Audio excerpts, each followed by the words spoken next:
Историското Штипско Новосело ќе го враќа својот автентичен изглед. Преку меѓуграничен проект финансиран од фондовите на Европската Унија, ќе се реконструира едно од куќите, кои градот пред деценија ги доби како подарок од кардиохирургот со штипско потекло Жан Митрев. Куќата во целост ќе го задржи својот архитектонски стил и ќе служи како сместувачки капацитет. Првично една куќа за сместувачки капацитет во Новосело, тоа е куќата која што ја добивме како донација од страна на докторот Жан Митрев. Дополнително ќе бидат реставрирани и неколку други останати куќи за да визуелно се подобри амбиентот во Новосело и да се врати тој автентичен изглед.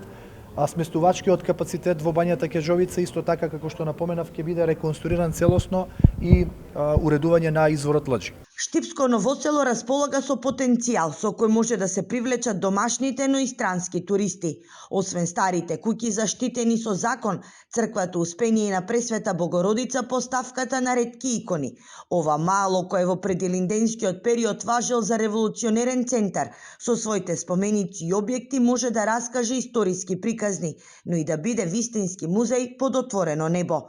Овде престојувале Дамјан Груев, Ѓорче Петров, учителствувал и Гоце Делчев, кој токму во Новосело ја положил и револуционерната заклетва пред камата и револверот.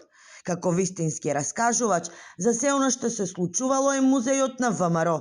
Овде се сместени 11 восочни фигури и историски експонати. Во последните неколку години се направени напори од страна и на локалната самоуправа и на државата да се опременат тој простор преку поплачување на улиците, изградба на некои објекти, а пред се со отворањето на музејот на ВМРО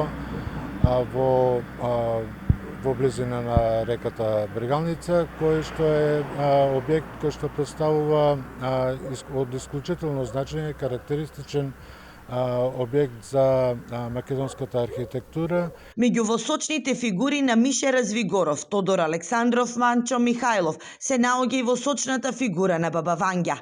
Таа представува вистински куриозитет за посетителите, а во восочната поставка се нашла случајно, откако при планирањето биле помешани Штипско со Струмичко Новосело.